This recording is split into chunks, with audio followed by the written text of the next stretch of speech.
Niken Cemani, gadis berkulit gelap dari pedalaman pegunungan, tiba di gerbang megah kerajaan para rajak dengan jantung berdebar karena teringat hinaan orang-orang di desanya. Namun ia tetap melangkah mantap sambil berbisik, "Aku harus membuktikan bahwa aku sanggup menghadapi apapun."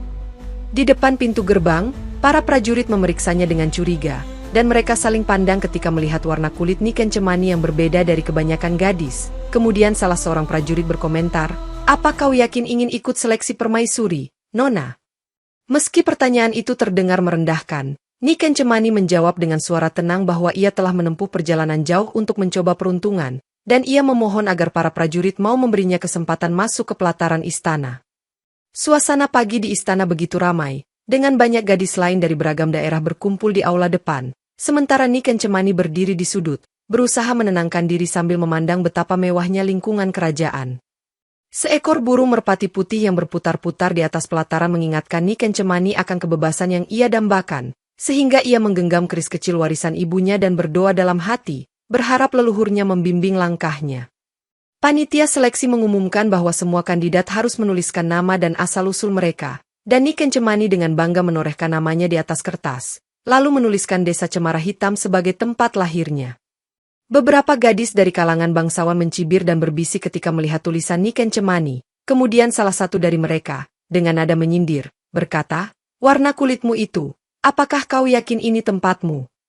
Niken Cemani menahan sesak di dadanya, tetapi ia menegakkan tubuh dan menjawab, "Kulit gelapku ini adalah anugerah alam, jadi tak ada alasan bagiku untuk merasa malu."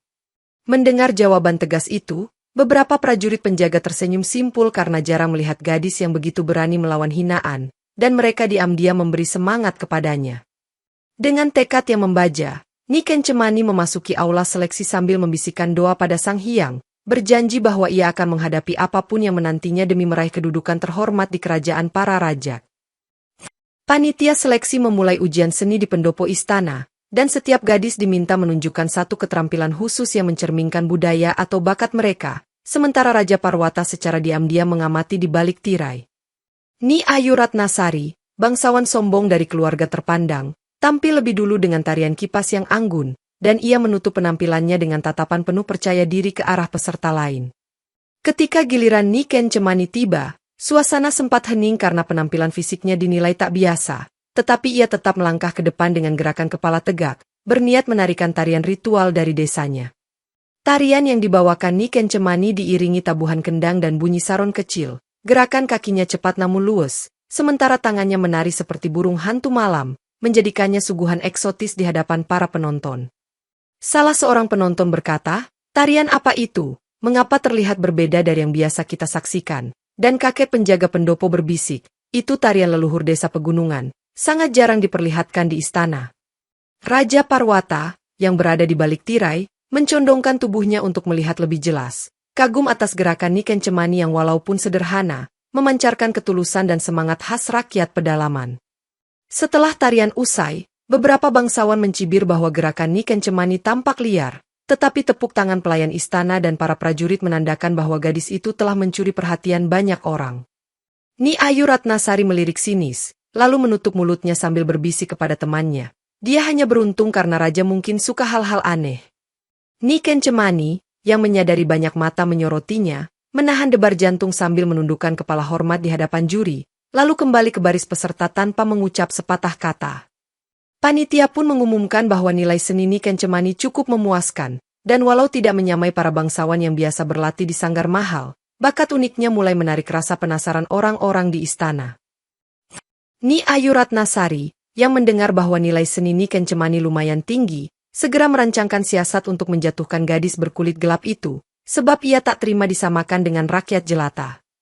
Di koridor istana, Ni Ayu Ratnasari mendekati seorang pelayan yang mudah dipengaruhi, lalu memberinya imbalan emas untuk menebar isu bahwa Niken Cemani mempraktikkan ilmu hitam dari kampung halamannya.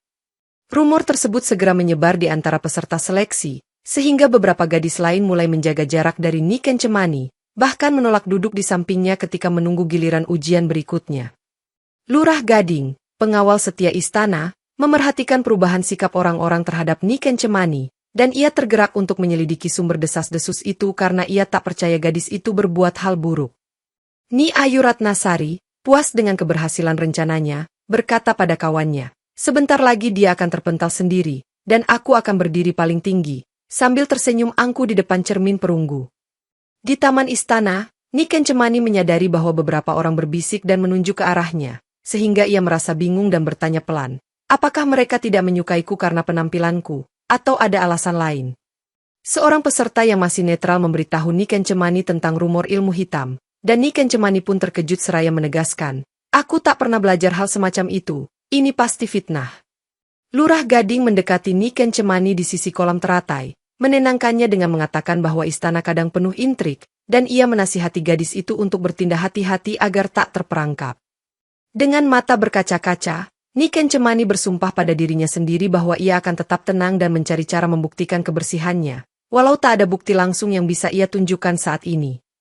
Ni Ayu Ratnasari yang memantau dari kejauhan tersenyum sinis, kemudian berbisik pada dirinya sendiri, biarlah dia tenggelam dalam fitnah, sebab aku akan memanfaatkan rumor ini untuk mengusirnya jauh-jauh.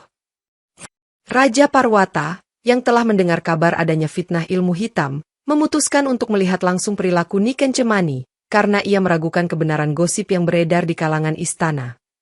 Malam itu, Raja Parwata sengaja berjalan-jalan seorang diri di taman samping Balairung, lalu melihat Niken Cemani sedang menyusun persembahan bunga untuk leluhur, sebuah kebiasaan kampung halamannya. Hening berdua di antara lampion taman, Raja Parwata menyapa pelan, Niken Cemani, apa yang sedang kau lakukan di larut malam seperti ini, dengan maksud ingin mengenal lebih jauh gadis sederhana tersebut. Terkejut mendengar suara Raja, Niken Cemani langsung berlutut, tapi Raja Parwata bergegas menghentikannya dan berkata, tak perlu sungkan, aku hanya ingin berbincang, jangan takut. Niken Cemani menjawab bahwa ia terbiasa melakukan persembahan sebelum tidur, untuk mengucap syukur atas hari yang dilalui dan memohon kekuatan menghadapi ujian, dan Raja Parwata menanggapinya dengan senyum hangat. Raja Parwata pun bertanya, bagaimana mungkin orang menuduhmu mempelajari ilmu hitam, padahal kulihat kau begitu tulus menyembah Sang Hyang, dan Niken Cemani hanya menunduk sedih, tak sanggup mengerti alasan fitnah itu. Sambil menatap bintang di langit, Raja Parwata berujar bahwa istana memang sering dilingkupi intrik, lalu meyakinkan Niken Cemani, kebenaran akan terungkap jika kau tetap sabar dan tegar. Percakapan mereka terhenti ketika suara Go memanggil semua peserta untuk berkumpul, sehingga Raja Parwata berpesan, teruslah berjuang, Niken Cemani, jangan biarkan kabar buruk memadamkan semangatmu. Niken Cemani mengangguk penuh rasa hormat, dan ia merasakan harapan baru karena dukungan seorang raja yang selama ini hanya ia dengar dalam cerita orang, seolah-olah cahaya terang memasuki jalannya yang gelap. Ketika Raja Parwata berjalan pergi, Niken Cemani menengadahkan tangan memohon doa sekali lagi, semoga jalanmu semakin terbuka, wahai Niken Cemani, gumamnya dalam hati, mencoba menguatkan diri. Seleksi memasuki tahap ujian ketahanan fisik, di mana semua peserta diharuskan menempuh perjalanan singkat di hutan menoreh dekat istana para rajak, dan di sana mereka harus menghadapi tantangan alam yang cukup berat. Ni Ayu Ratnasari, yang terbiasa hidup mewah, segera mengeluh begitu melewati jalan terjal, sedangkan Niken Cemani justru tampak sigap membantu seorang peserta lain yang hampir terperosok di lereng. Sementara itu, Raja Parwata dan beberapa pengawal, termasuk Lurah Gading, mengawasi jalannya ujian dari menara pandang, memastikan keamanan para kandidat meski tak banyak turut campur. Pada satu titik, suara harimau hutan terdengar menggema, membuat beberapa peserta ketakutan dan berteriak, namun Niken Cemani mencoba menenangkan mereka dengan berkata, jangan panik, kita tetap bersama dan berjalan pelan. Melihat keberanian Niken Cemani, dua peserta yang tadinya mencurigainya pun mulai menyadari bahwa gadis itu benar-benar tulus, sehingga mereka berpikir ulang tentang rumor ilmu hitam yang beredar. Di antara pepohonan rindang, Ni Ayu Ratnasari berusaha mempertahankan citra tenangnya, tapi ia kelihatan sangat ketakutan, dan ketika terjatuh di kubangan lumpur, ia menuding Niken Cemani dengan marah, ini pasti perbuatanmu. Niken Cemani tidak menggubris tuduhan itu, ia justru memeriksa kaki Ni Ayu Ratnasari yang terkilir, dan dengan suara lembut berkata, biar aku bantu, kau bisa memegang lenganku agar tak terpeleset lagi.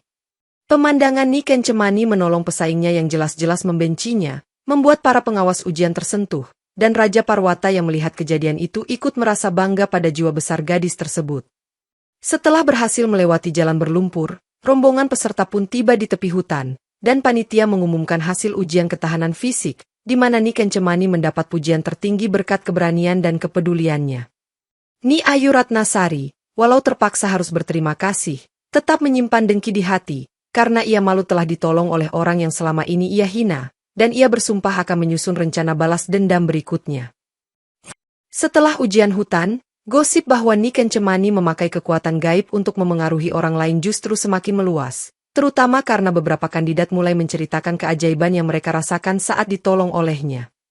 Ni Ayu Ratnasari menyebarkan cerita palsu kepada Dayang bahwa ia melihat cahaya aneh bersinar di mata Niken Cemani, dan dayang-dayang itu, yang senang dengan isu panas, mulai menambah-nambah ceritanya.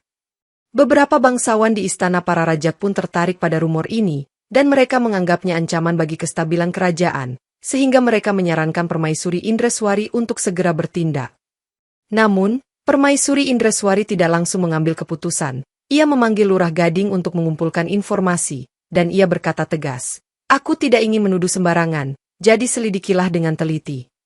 Lurah Gading mengiyakan perintah Permaisuri. Lalu diam-diam ia menemui Niken Cemani untuk menanyakan kebenaran isu yang beredar, menegaskan bahwa istana butuh penjelasan jujur darinya.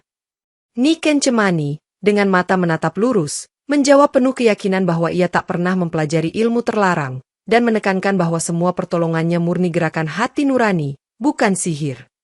Permaisuri Indreswari, yang menunggu laporan Lurah Gading, mulai merasa bimbang karena desakan para bangsawan kian kuat, tapi ia juga menyadari bahwa Raja Parwata menaruh minat pada Niken Cemani. Sementara itu, Ni Ayu Ratnasari dengan licik menambahkan cerita palsu yang seolah-olah ia dipaksa patuh pada Niken Cemani saat ujian hutan, dan ia menabur fitnah bahwa Niken Cemani membaca mantra-mantra gelap. Banyak peserta seleksi lain mulai ketakutan atau menjauhi Niken Cemani, namun ada pula segelintir yang merasa Niken Cemani adalah orang baik dan tidak percaya dengan gosip yang beredar. Dengan situasi yang semakin genting, Niken Cemani memutuskan untuk tetap fokus pada ujian-ujian berikutnya dan menyerahkan nasibnya pada keadilan Sang Hyang, percaya bahwa kebenaran akan terungkap pada waktunya. Permaisuri Indreswari memerintahkan agar semua kandidat berkumpul di aula samping keraton untuk jamuan kecil, dengan alasan ingin mengenal mereka lebih dekat, tetapi sebenarnya ia ingin mengamati sikap Niken Cemani secara langsung. Niken Cemani, yang datang lebih awal, menempatkan diri di sudut agar tidak terlalu menarik perhatian, lalu duduk dengan tenang sambil menanti jamuan dimulai. Permaisuri Indreswari memasuki aula dengan busana megah berwarna keemasan, dan seketika semua peserta berlutut memberi hormat, termasuk Niken Cemani yang merasakan aura anggun sang permaisuri. Dalam jamuan itu, Permaisuri melontarkan beberapa pertanyaan santai, seperti, bagaimana pendapat kalian tentang istana, atau, apa saja persiapan yang kalian lakukan untuk seleksi ini, demi memancing jawaban dari masing-masing peserta. Ni Ayu Ratnasari dengan cepat mengambil kesempatan untuk merendahkan Niken Cemani di depan Permaisuri, mengatakan bahwa sebagian orang ragu akan niat baik gadis berkulit gelap itu dan mengisyaratkan tentang isu ilmu hitam. Mendengar hal tersebut, Permaisuri Indreswari menatap Niken Cemani dan bertanya lembut namun tajam, "Bagaimana kau menjelaskan semua ini, Ananda Niken Cemani?" Niken Cemani, yang sempat gugup, menegakkan punggung dan menjawab dengan tenang, "Hamba hanya punya doa dan keyakinan. Tak pernah belajar hal-hal gelap, dan hamba yakin kebaikan akan lebih kuat daripada fitnah." Permaisuri diam sejenak, kemudian sekadar mengangguk dan membiarkan para peserta melanjutkan jamuan. Sementara di dalam benaknya ia mengakui ketenangan Niken Cemani sebagai sesuatu yang jarang dimiliki gadis muda. Sepanjang malam, Permaisuri memantau interaksi Niken Cemani, memperhatikan bagaimana gadis itu berbincang sopan dengan peserta lain, dan diam-diam Permaisuri mulai merasakan aura positif yang mungkin menggugurkan rumor negatif. Saat jamuan berakhir, Permaisuri Indreswari memanggil Lurah Gading dan berbisik, "Gadis itu tidak menunjukkan tanda-tanda kegelapan, mungkin kita perlu menyelidiki pihak lain yang menyebar fitnah ini." Tak lama kemudian, diadakan perjamuan resmi di Balairung Utama, di mana para pejabat tinggi dan tamu kehormatan berkumpul, sementara para kandidat Permaisuri dihadirkan sebagai bagian dari protokol kerajaan. Niken Cemani, yang belum pernah melihat kemegahan sedemikian rupa, terpesona oleh tiang-tiang balairung berhias ukiran naga emas dan lampion besar yang memancarkan cahaya temaram. Raja Parwata, duduk di singgasana bersama Permaisuri Indreswari, memerhatikan satu persatu kandidat yang melintas memberikan salam, dan ia menanti Niken Cemani dengan antusias tersembunyi. Ketika Niken Cemani melangkah maju dan menunduk hormat, Raja Parwata menyadari ada aura ketegaran dalam diri gadis itu. Lalu ia berkata di hadapan semua orang, "Inilah putri dari desa Cemara Hitam yang berjuang sampai ke istana kita." Beberapa pejabat berbisik meragukan latar belakang Niken Cemani, namun Raja Parwata menambahkan, dengarkanlah pandangannya mengenai rakyat pedalaman, karena kerajaan kita bukan hanya milik bangsawan semata. Dipanggil untuk berbicara, Niken Cemani menahan degup jantungnya dan menyampaikan pendapatnya tentang pertanian di pegunungan, juga perlunya jalur dagang yang lebih lancar agar wilayah terpencil dapat berkembang. Para tamu tertegun, sebab tak menyangka seorang gadis desa memiliki wawasan cukup luas dan keberanian untuk berbicara di depan para petinggi, sehingga beberapa orang mulai memandangnya dengan hormat. Ni Ayu Ratnasari menggigit bibirnya, merasa kalah pamor pada malam itu, kemudian ia mencoba menyela pembicaraan dengan menonjolkan kecantikannya, tetapi para bangsawan lebih penasaran dengan ide Niken Cemani. Raja Parwata mengakhiri sesi itu dengan memberi tepuk tangan, dan ia berucap, banyak hal yang bisa kita pelajari dari kerendahan hati seseorang, terutama jika dia melihat langsung kehidupan rakyat jelata. Permaisuri Indreswari setuju bahwa pandangan Niken Cemani patut didengar, walau ia belum sepenuhnya yakin gadis itu pantas menjadi permaisuri. Tetapi setidaknya gosip miring tentangnya mulai memudar di tengah kekaguman orang-orang. Dalam sidang istana keesokan harinya, Raja Parwata mengejutkan Dewan Kerajaan dengan wacana bahwa seleksi permaisuri kali ini tidak akan sepenuhnya ditentukan oleh ramalan bintang, melainkan oleh kemampuan dan integritas. Sebagian besar penasihat kerajaan yang fanatik pada tradisi menentang keras ide tersebut, dengan alasan bahwa garis keturunan dan keselarasan rasi bintang sudah menjadi adat turun-temurun kerajaan para raja. Raja Parwata menanggapi penentangan itu dengan tenang, menyatakan, kita menghormati tradisi, tapi kita juga harus melihat kenyataan, bahwa kecakapan dan hati yang tulus tak selalu terlahir dari keluarga bangsawan. Permaisuri Indreswari turut berkomentar bahwa mereka tak boleh gegabah, tetapi ia mulai memahami sudut pandang Raja Parwata yang menginginkan sebuah perubahan, terutama setelah melihat contoh Niken Cemani. Sementara rapat berlangsung, Niken Cemani, Ni Ayu Ratnasari, dan kandidat lain dipanggil ke ruangan terpisah untuk menunggu hasil diskusi, sambil bertanya-tanya tentang apa yang sedang dibahas di dalam sidang. Beberapa kandidat dengan nada sinis bergumam bahwa raja mungkin sedang mempertimbangkan Niken Cemani karena alasan politik, sementara Ni Ayu Ratnasari dengan angkuh berkata, tradisi tetaplah tradisi, dia tak akan bisa melawan takdir. Lurah Gading berdiri di dekat pintu sidang, memperhatikan semua reaksi, dan ia menyadari bahwa pertarungan sebenarnya bukan hanya di antara para kandidat, tetapi juga di antara dua kubu di dalam kerajaan. Setelah sidang selesai, Raja Parwata keluar bersama Permaisuri Indreswari, dan mereka mengumumkan bahwa penilaian berikutnya akan menekankan kebijaksanaan serta sifat kepemimpinan, bukan semata kecocokan astrologi. Pengumuman itu disambut dengan bisik-bisik penuh kegelisahan, sebab tradisi panjang kerajaan akan terguncang, namun Niken Cemani merasa sedikit lega karena ia memiliki peluang lebih adil untuk bersaing. Ni Ayu Ratnasari memandangi Niken Cemani dengan tatapan menusuk, lalu berbisik pada dirinya sendiri, jika tradisi diubah, aku harus menemukan cara lain untuk menyingkirkannya, sebelum semuanya terlambat. Suasana istana mulai panas karena berbagai rencana dan intrik muncul setelah Raja Parwata mengguncang fondasi tradisi, dan Ni Ayu Ratnasari mengambil kesempatan ini untuk menjatuhkan Niken Cemani dengan tuduhan mencuri pusaka kerajaan. Pada suatu pagi, Ni Ayu Ratnasari melaporkan kepada pengawal bahwa sebuah keris kuno milik kakeknya, yang disimpan di balairung khusus, telah hilang, dan ia mengaku terakhir melihat Niken Cemani mendekati tempat penyimpanan pusaka tersebut. Kabar hilangnya keris itu menyebar begitu cepat, membuat para dayang dan prajurit berkumpul di sekitar aula, sementara Niken Cemani kebingungan karena sama sekali tidak tahu menahu tentang keris itu. Lurah Gading segera turun tangan, menenangkan suasana dengan berkata bahwa investigasi akan dilakukan, sedangkan Ni Ayu Ratnasari menuntut agar Niken Cemani segera ditangkap untuk diinterogasi. Dalam keterkejutannya, Niken Cemani berkata tegas, aku tidak menyentuh apapun selain barang milikku sendiri, namun tuduhan Ni Ayu Ratnasari menyebabkan keraguan di antara beberapa orang. Raja Parwata, yang mendengar kegaduhan, datang bersama Permaisuri Indreswari, lalu bertanya, apa dasar tuduhan ini, Ni Ayu Ratnasari, dan apakah kau memiliki bukti kuat? Ni Ayu Ratnasari hanya menjawab dengan menyebut bahwa ia melihat Niken Cemani keluar dari ruang balairung sebelum kerisnya dilaporkan hilang, dan menuduh bahwa gadis desa itu pasti tertarik dengan pusaka berharga. Lurah Gading meminta semua pihak untuk tidak mengambil keputusan gegabah, lalu memerintahkan pencarian intensif di kamar Niken Cemani, tetapi tidak ditemukan benda mencurigakan, membuat Ni Ayu Ratnasari semakin kesal. Raja Parwata mengucap, tanpa bukti nyata, kita tak boleh menuduhnya bersalah. Namun Ni Ayu Ratnasari balas menekan bahwa kemunculan Niken Cemani di istana telah membawa banyak kejanggalan. Permaisuri Indreswari, yang mulai curiga ada rekayasa dalam tuduhan ini, memerintahkan agar penyelidikan lebih lanjut dilakukan secara rahasia, menegaskan bahwa keadilan harus ditegakkan tanpa memandang asal seseorang. Di tengah tuduhan tak berdasar itu, ujian seleksi selanjutnya tetap dilaksanakan, yaitu ujian pemecahan masalah, di mana para kandidat diberi studi kasus tentang konflik antara dua desa yang berebut hak pengairan. Ni Ayu Ratnasari menjawab dengan rumit tentang penarikan pajak dan pembuatan aturan keras, sedangkan Ni Kencemani menekankan pentingnya musyawarah dan pembagian jadwal irigasi, berdasarkan pengalaman hidupnya. Para penasihat istana terlihat tertarik pada solusi Ni Kencemani, karena gagasannya menitikberatkan pada kompromi dan kerjasama, menghindari pertumpahan darah yang sering terjadi di wilayah-wilayah lain. Raja Parwata, yang duduk bersama Permaisuri Indreswari, mengangguk menyetujui pandangan Ni Kencemani, lalu berkata, pendekatan lembut kadang lebih efektif daripada menghukum.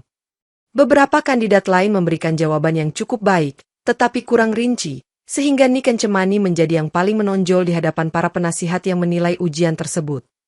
Ni Ayu Ratnasari merasa geram karena sekali lagi Ni Kencemani menarik perhatian, dan ia diam-diam bersumpah akan menguak kelemahan gadis desa itu, agar ia sendiri tetap terlihat paling sempurna. Lurah Gading mencatat semua solusi yang diberikan, lalu membagikannya pada para tetua kerajaan, dan ia sempat berbisik pada Ni Kencemani. Ide-ide semacam ini sangat dibutuhkan rakyat, kau punya bakat memimpin. Ni Kencemani hanya tersipu dan berkata, aku berbicara sesuai pengalaman desa kami, di mana semuanya diselesaikan lewat mufakat, meski kami rakyat kecil. Permaisuri Indreswari, yang menonton dari samping, mulai melihat bahwa Ni Kencemani memang memiliki kualitas calon pemimpin, sekalipun ia berasal dari kalangan yang tidak bergengsi. Setelah ujian berakhir, pengumuman sementara pun dikeluarkan, mencantumkan Ni Kencemani sebagai peserta dengan nilai tinggi, membuat banyak kalangan di istana mulai menaruh hormat padanya, meski masih ada yang mempertanyakan latar belakangnya. Suasana istana semakin bergejolak ketika Raja Parwata secara terbuka menyatakan kekagumannya pada sikap dan pemikiran Ni Kencemani, terutama setelah ujian pemecahan masalah yang menunjukkan kepedulian gadis itu pada rakyat. Pujian raja ini terasa seperti angin segar bagi Ni Kencemani, tetapi di sisi lain memicu kecemburuan serta kemarahan Ni Ayu Ratnasari yang sudah lama menanti pengakuan sama. Dalam sebuah rapat informal dengan beberapa pejabat, Raja Parwata menyebutkan bahwa seorang calon permaisuri harus mengerti permasalahan nyata di lapangan, bukan sekadar mengandalkan garis keturunan dan ramalan bintang. Ni Ayu Ratnasari menanggapi pernyataan tersebut dengan mengadu pada pamannya, seorang petinggi kerajaan yang setia pada tradisi, memintanya menekan raja agar tetap mengikuti adat kuno. Meski demikian, Raja Parwata tetap bersikeras bahwa perubahan perlu dilakukan, mengumumkan kepada hadirin bahwa penilaian terhadap Ni Kencemani adalah bentuk nyata bahwa kerajaan harus beradaptasi dengan zaman. Ni Kencemani, yang mendengar dukungan raja, merasakan beban tanggung jawab di pundaknya, sehingga ia berjanji untuk terus berusaha keras, sambil bergumam, aku tak ingin mengecewakan kepercayaan Baginda. Beberapa pengawal kerajaan terlihat mulai memihak Ni Kencemani secara diam-diam, karena mereka mengagumi keberaniannya dan merasa simpati pada gadis yang sempat difitnah oleh Ni Ayu Ratnasari. Ni Ayu Ratnasari menyulut amarahnya dengan berkata, aku akan tunjukkan pada dunia bahwa gadis berkulit gelap itu sama sekali tak pantas duduk di singgasana para rajak. Kemudian ia pun merancang rencana baru. Permaisuri Indreswari, yang masih menimbang-nimbang, melihat perubahan suasana di istana dan mulai berpikir bahwa mungkin ada harapan baru bagi masa depan kerajaan, jika memang Ni Kencemani layak dipertimbangkan. Sementara itu, fitnah tentang ilmu hitam mulai mereda karena tidak ada bukti konkret, dan para dayang yang dulu menyebar gosip diam-diam menghindar dari Ni Ayu Ratnasari, sebab mereka kini mengira itu hanya kebohongan belaka. Di tengah kondisi istana yang memanas, suatu malam terjadi keributan mendadak saat sekelompok orang tak dikenal menerobos masuk melalui gerbang samping, menewaskan 2 prajurit dan menciptakan kepanikan di kalangan peserta seleksi. Ni Kencemani, yang sedang dalam perjalanan menuju asrama peserta, mendengar jeritan dayang dan segera berlari mendekat, berusaha melihat apa yang sebenarnya terjadi di lorong gelap istana. Dalam kegelapan, bayang-bayang menyeramkan bergerak cepat, dan tiba-tiba Lurah Gading muncul, menangkis serangan salah satu penyusup sambil berteriak, cepat sembunyi, ini bukan urusanmu. Namun Ni Kencemani tidak lari, ia justru membantu seorang dayang yang jatuh tersungkur di lantai, membawanya ke tempat aman sambil menahan napas karena ketakutan. Para pengawal tambahan kemudian dikerahkan, dan Raja Parwata sendiri turut turun tangan memimpin penangkapan para penyusup, sementara alarm istana menggema keras. Ni Ayu Ratnasari yang berada tidak jauh dari situ menonton dengan wajah pucat, dan ia mengira ini mungkin serangan yang dimanfaatkan untuk menyingkirkan kompetitor seleksi, sehingga ia bergegas menyelamatkan diri. Setelah situasi mereda, didapati bahwa serangan tersebut ditujukan untuk mencuri beberapa dokumen rahasia kerajaan, dan tidak secara langsung menargetkan para peserta seleksi. Meski demikian, kejadian ini memunculkan kecurigaan bahwa mungkin ada orang dalam yang bersekongkol, sehingga Raja Parwata memerintahkan penyelidikan intensif. Kita harus menemukan siapa pengkhianat di antara kita. Ni Kencemani, yang masih terguncang, ditenangkan oleh Lurah Gading. Kau aman sekarang, yang penting tetap waspada, karena istana menyimpan lebih banyak bahaya dari yang kau bayangkan. Di tengah kengerian malam itu, para kandidat seleksi menyadari bahwa posisi mereka tak sesederhana dulu, sebab ancaman dari luar dan dalam bisa menghambat atau bahkan mengakhiri harapan mereka menjadi permaisuri. Amarah dan kecemburuan Ni Ayu Ratnasari semakin memuncak setelah melihat Ni Kencemani tak hanya aman dari gosip, tapi juga dipuji karena keberaniannya menolong Dayang saat serangan, sehingga ia memutuskan melakukan tindakan nekat. Suatu siang di lorong sempit menuju taman dalam, Ni Ayu Ratnasari menghadang Ni Kencemani yang sedang sendirian, lalu memaki-makinya. Kau pikir bisa merebut hati raja begitu saja dengan kepura-puraanmu? Ni Kencemani berusaha menjawab tenang, aku tak pernah berniat merebut apapun. Aku hanya mengikuti seleksi dengan jujur, namun Ni Ayu Ratnasari yang dibakar kemarahan tak mau mendengar penjelasan. Dengan gerakan cepat, Ni Ayu Ratnasari mendorong Ni Kencemani hingga terjatuh, dan ia berucap sinis, lihat betapa lemahnya kau, mana mungkin seorang gadis desa sepertimu layak mendampingi Raja Parwata. Ni Kencemani meringis kesakitan tapi menolak membalas, hanya berkata, kau salah mengira ketegaran sebagai kepura-puraan, dan kelembutan sebagai kelemahan, sambil berusaha bangkit. Tepat pada saat itu, Permaisuri Indreswari datang dengan beberapa dayang, menyaksikan kejadian tersebut, sehingga Ni Ayu Ratnasari tak sempat menghindar dari tatapan tajam Permaisuri. Permaisuri berteriak marah, apa yang kau lakukan, Ni Ayu Ratnasari? Berani-beraninya kau berlaku kasar di lingkungan istana, dan Ni Ayu Ratnasari langsung berusaha membela diri dengan mengarang alasan. Namun, Permaisuri Indreswari menegaskan bahwa kekerasan fisik tidak dapat dibenarkan, lalu memerintahkan Dayang untuk menolong Ni Kencemani, sambil menatap Ni Ayu Ratnasari penuh kekecewaan. Sadar posisinya terancam, Ni Ayu Ratnasari meminta maaf dengan wajah berpura-pura menyesal, tapi jelas terlihat bahwa Permaisuri sudah kehilangan respek terhadap dirinya. Ni Kencemani dipapah menuju balai pengobatan, dan di dalam hati ia bersyukur bahwa kebenaran terungkap sendiri, tanpa ia harus menuduh siapapun, seolah takdir memberi pelajaran pada Ni Ayu Ratnasari. Setelah berbagai peristiwa yang menimpa istana, Raja Parwata akhirnya membuat pengumuman resmi di hadapan Dewan Kerajaan dan seluruh peserta, bahwa seleksi ini tidak akan didasarkan pada ramalan bintang, melainkan murni pada nilai-nilai kebijaksanaan, kemampuan memimpin, dan ketulusan hati. Para penasihat yang setia pada tradisi segera memprotes, berseru bahwa ini melanggar adat leluhur, tetapi Raja Parwata balas menegaskan, aku menghormati leluhur, namun aku juga berpikir inilah saatnya berkembang menuju masa depan. Ni Ayu Ratnasari terpukul mendengar keputusan ini, karena ia selama ini mengandalkan kecocokan rasi bintang dan garis darah bangsawan untuk menjamin kemenangannya dalam seleksi. Ni Kencemani, di sisi lain, merasa lega meski gugup, sebab sekarang kriteria seleksi lebih masuk akal baginya yang tidak punya keturunan mulia atau kekuatan astrologi, hanya niat tulus melayani rakyat. Permaisuri Indreswari, meski sempat ragu, akhirnya mengangguk menyetujui kebijakan tersebut, karena ia menyadari bahwa istana membutuhkan sosok yang benar-benar peduli pada kesejahteraan rakyat. Ni Ayu Ratnasari, yang melihat semuanya melawan keinginannya, menyelinap keluar aula dengan menggenggam keris kecil di balik lengan bajunya, tampak merencanakan sesuatu yang nekat. Beberapa anggota Dewan Kerajaan masih mencoba berdiplomasi, tapi Raja Parwata berkata, keputusan ini mutlak, jangan ada lagi perselisihan di antara kita, persiapan penentuan akhir seleksi dimulai. Ni Kencemani hendak kembali ke kamarnya saat Lurah Gading menemuinya, mengatakan bahwa keadaan akan semakin berat setelah pengumuman ini, karena musuh tersembunyi pasti akan bergerak lebih agresif. Gadis desa itu pun menghela napas panjang, sadar bahwa jalan menuju singgasana bukan hanya soal kemampuan, tetapi juga soal bertahan dari segala intrik yang bisa mengorbankan nyawanya. Meski demikian, Ni Kencemani berusaha tetap tegar, meyakinkan diri sendiri, jika Sang Hyang berkehendak, maka takdir akan mengantar siapapun yang paling pantas, dan aku akan berjuang sebaik-baiknya. Pasca pengumuman Raja Parwata, golongan bangsawan yang awalnya tenang mulai menekan istana dengan ancaman mundur dari proyek-proyek kerajaan, menggunakan kekayaan mereka sebagai alat tawar untuk mempertahankan tradisi. Ni Ayu Ratnasari memimpin rombongan keluarganya, menuntut agar raja tetap menggunakan astrologi, dan ia berkata lantang di hadapan pejabat istana, "Jangan biarkan gadis tak bernasab merusak tatanan." Raja Parwata menanggapi ancaman itu dengan tenang, mengatakan bahwa jika mereka benar-benar mencintai kerajaan para rajak, mereka tak akan menjerumuskan rakyat ke dalam kerugian demi kepentingan pribadi. Permaisuri Indreswari mencoba mendamaikan situasi, menyarankan kompromi bahwa mungkin unsur astrologi masih bisa dipakai sekadar sebagai simbol upacara, tetapi bukan penentu utama. Golongan bangsawan yang keras kepala menolak, bahkan beberapa di antaranya mencoba melobi prajurit senior untuk mendukung makar halus. Namun Lurah Gading berhasil menggagalkan upaya tersebut dengan loyalitasnya pada kerajaan. Ni Kencemani, yang mendengar kabar ini, diam-diam waspada karena ia menyadari dirinya menjadi pemicu utama ketegangan.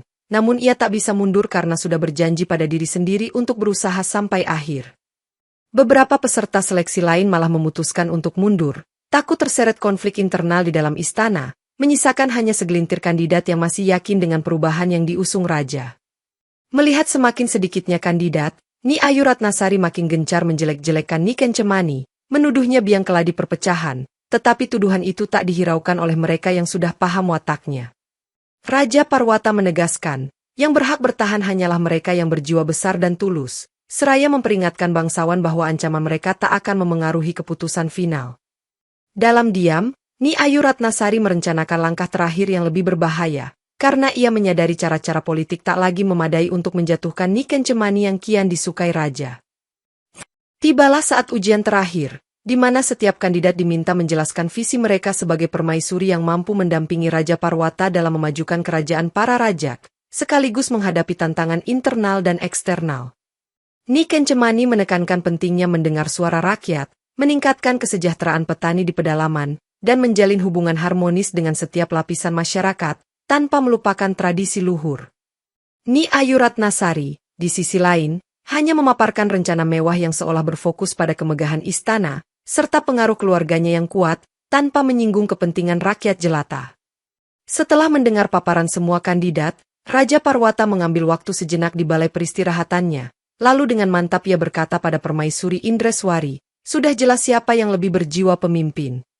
Di hadapan Dewan Kerajaan dan sisa kandidat, Raja Parwata pun mengumumkan pilihannya, menyatakan bahwa Ni Kencemanilah yang paling sesuai dengan prinsip kerajaan yang mengutamakan kemaslahatan rakyat. Suasana sempat hening, kemudian disusul kegemparan karena keputusan ini melawan adat lama, namun para prajurit dan dayang yang sudah simpatik pada Ni Kencemani serempak bersorak gembira.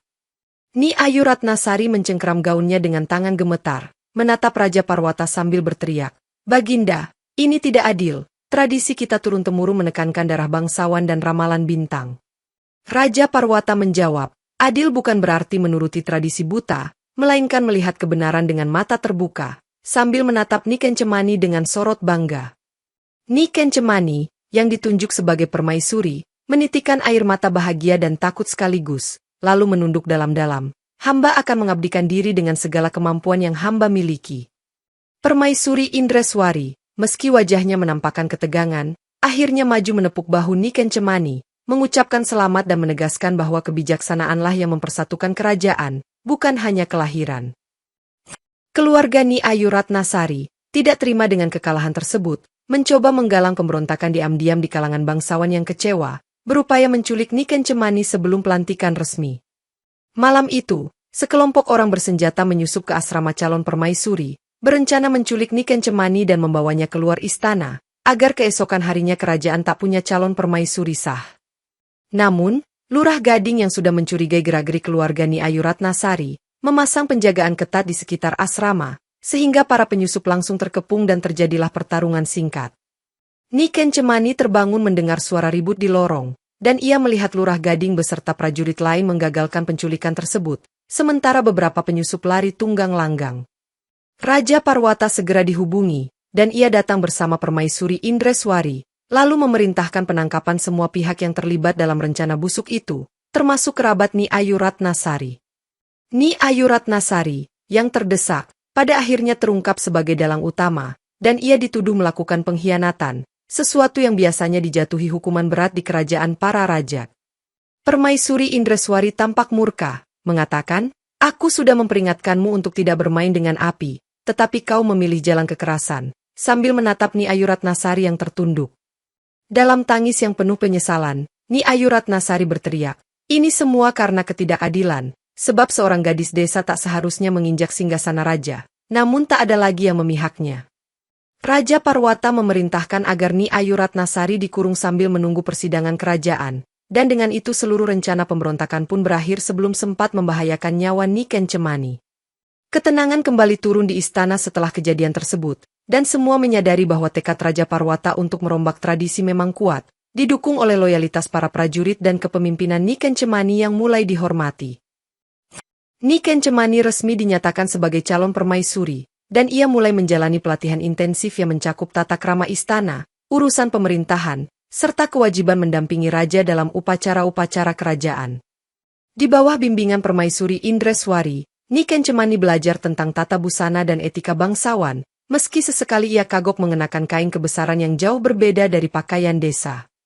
Beberapa pejabat istana memberikan pengarahan tentang administrasi kerajaan, cara memerintah, dan pengetahuan dasar militer, karena seorang permaisuri di kerajaan para raja kerap terlibat dalam keputusan penting. Nyi Kencemani pun mengusulkan program kunjungan ke wilayah-wilayah terpencil, dengan alasan, "Aku ingin memahami langsung kesulitan rakyat, bukan hanya mendengar laporan di atas meja," dan usulan ini disambut baik oleh raja.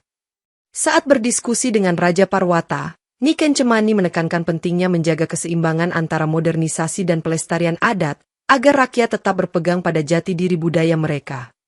Raja Parwata, yang melihat semangat Nyi Kencemani, merasa yakin bahwa keputusannya tidak keliru, sambil berujar, "Kau membuktikan bahwa keberanian hati dan ketulusan adalah kunci sejati sebuah kerajaan yang makmur."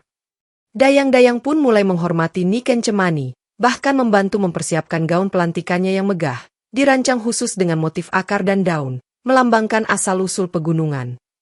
Meski tak lagi banyak gangguan, Nyi Kencemani masih berhati-hati karena sisa-sisa perlawanan dari pihak yang pro-tradisi lama bisa muncul sewaktu-waktu, mengingat betapa terkejutnya mereka dengan perubahan ini. Permaisuri Indreswari secara perlahan menerima Nyi Kencemani, bahkan kadang memuji keberhasilan gadis desa itu memahami tugas-tugas kerajaan, serta sikapnya yang ramah pada setiap pelayan. Menjelang hari pelantikan, suasana istana dipenuhi harapan akan lahirnya era baru di kerajaan para rajak, dengan Nyi Kencemani sebagai sosok yang menyatukan semua lapisan rakyat di bawah bendera persatuan. Hari penobatan tiba, dan rakyat dari berbagai wilayah datang berbondong-bondong ke alun-alun depan istana, ingin menyaksikan dengan mata kepala sendiri seorang permaisuri baru yang konon berasal dari desa terpencil. Nyi Kencemani mengenakan busana keemasan berhias motif bunga gunung, rambutnya disanggul dengan hiasan melati, sementara warna kulit gelapnya tampak bersinar di bawah cahaya matahari pagi yang terang. Di atas panggung kayu yang dihias ukiran naga dan burung merak, Raja Parwata berdiri di samping Nyi Kencemani, memegang tombak pusaka kerajaan sebagai simbol perlindungan bagi permaisuri terpilih. Seorang pendeta istana membacakan doa dan mantra pelantikan, menyanjung keagungan Sang Hyang dan memohon berkat bagi pasangan pemimpin baru, agar membawa kesejahteraan bagi kerajaan para raja. Permaisuri Indreswari, yang hadir dengan pakaian resmi, mengalungkan selendang kebesaran di leher Nyi Kencemani, lalu menatap matanya dalam-dalam seraya berkata, "Kau sudah sejauh ini, teruslah menjaga hati nuranimu." Sebelum semua prosesi rampung, seruan gembira para warga desa terdengar, hidup Permaisuri Cemani, menggema di sepanjang jalan, menandakan bahwa rakyat telah menerima Nyi Kencemani dengan sukacita. Nyi Kencemani menitikkan air mata haru, teringat perjalanan panjangnya dari desa ke istana, dengan segala ejekan dan ujian yang nyaris mematahkan semangatnya, kini semuanya terbayar oleh kepercayaan rakyat. Raja Parwata lalu mengumumkan bahwa mereka akan segera mengadakan pertemuan untuk membahas reformasi kebijakan di pedalaman, memprioritaskan perbaikan infrastruktur, pendidikan, dan kesehatan.